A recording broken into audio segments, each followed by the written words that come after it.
One of the devastating realities about professional sports is that injuries often derail the careers of some of the most promising athletes.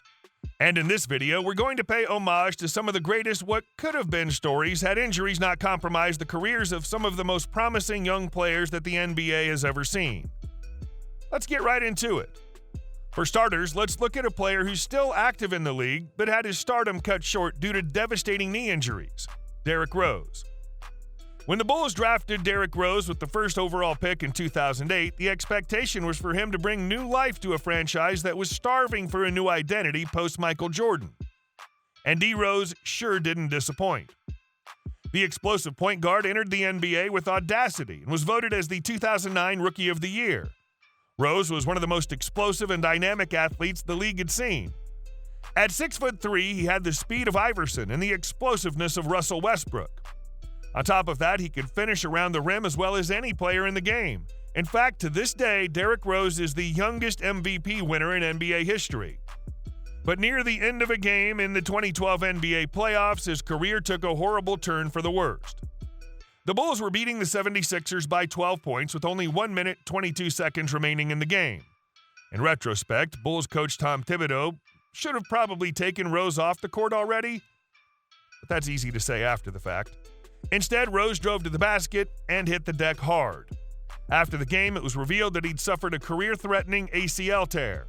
Rose missed the entire following season rehabbing his injury, and when he returned, he was only a shell of his former self.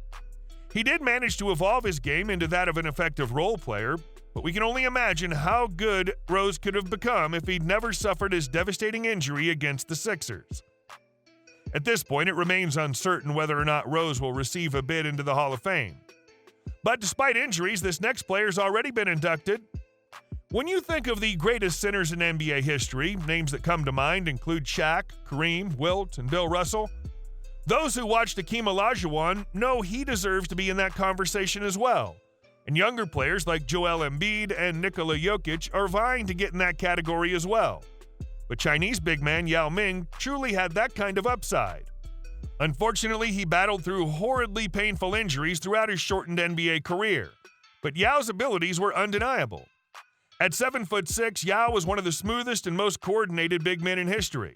Yao averaged 1.9 blocks per game with an .833 free throw percentage throughout his entire career. Those numbers put him in a class of his own.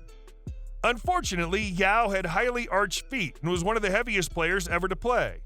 The constant impact took a toll on his body.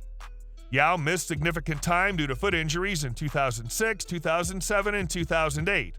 Following the 2008-2009 season, where Yao finished 12th in league MVP voting, he opted for major reconstructive foot surgery, which proved to be the end of his NBA career. When it was all said and done, Yao only played 7 full NBA seasons and was named an All-Star every season during his career. But he managed to do that while enduring excruciating pain along the way. It's crazy to think that a player could be decimated by injuries and still get inducted into the Hall of Fame. It just shows how good these guys were. But Yao's not the only one. Grant Hill also had his career crushed by injuries and still managed to get inducted. Hill played a storied career at Duke University before getting drafted 3rd overall by the Detroit Pistons. His playing style was similar to Magic Johnson, and he had a charismatic personality that made him an instant fan favorite coming out of college. Many people hoped that he could become the league's next great superstar after Michael Jordan retired. Like Magic, Hill was a 6'8" playmaking wizard who was also dominant defensively, and he could put the ball in the bucket at will. He won co-Rookie of the Year honors along with Jason Kidd and earned 5 All-Star appearances in his first 6 NBA seasons. But in the prime of his career, Hill suffered an injury that would likely hold him out of the Pistons' playoff series against the Miami Heat. There was some speculation that Hill wanted to sit out the series because he was due to hit free agency in the offseason, and that actually provoked him to return from the injury earlier than he probably should have. So he severely underperformed in the series, but also further injured his ankle. Still, the Magic took a chance and traded for him while also handing him a massive contract. Clearly, sports medicine and philosophy were a lot different than it is now, because Hill was clearly playing injured throughout the contract. In 2003, he finally opted for major reconstructive ankle surgery that would force him to sit out an entire season. During his recovery, he contracted MRSA, a life-threatening infectious disease. Fortunately, the NBA star recovered and returned to the NBA, but only as a role player. Turns out his decision to play through injury against the Heat cost him his NBA stardom. But at least Grant Hill had some incredible seasons in the NBA. That's more than Greg Oden can say. A lot of basketball enthusiasts claim that Greg Oden is the greatest basketball prospect that never had the opportunity to flourish. The 7-footer was a high school prodigy in his home state of Indiana. In fact, he's one of the most accomplished high school basketball players ever. After graduation, he committed to Ohio State University along with his high school teammate Mike Conley. The pair of freshman stars instantly made Ohio State the top team in the entire country.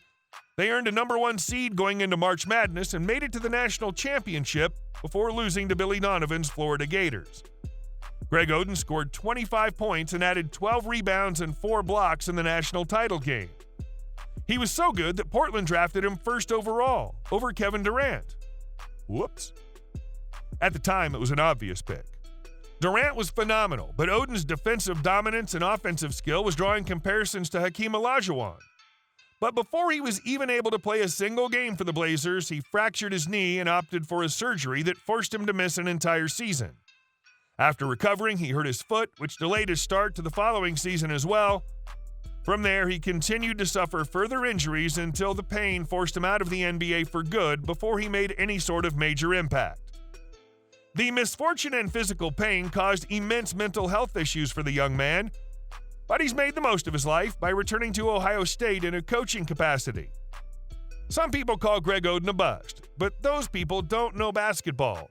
Had Oden been healthy, there's no doubt he would have been phenomenal. But instead, he's one of the saddest what could have been stories in NBA history. They also scored in the draft when they picked Brandon Roy.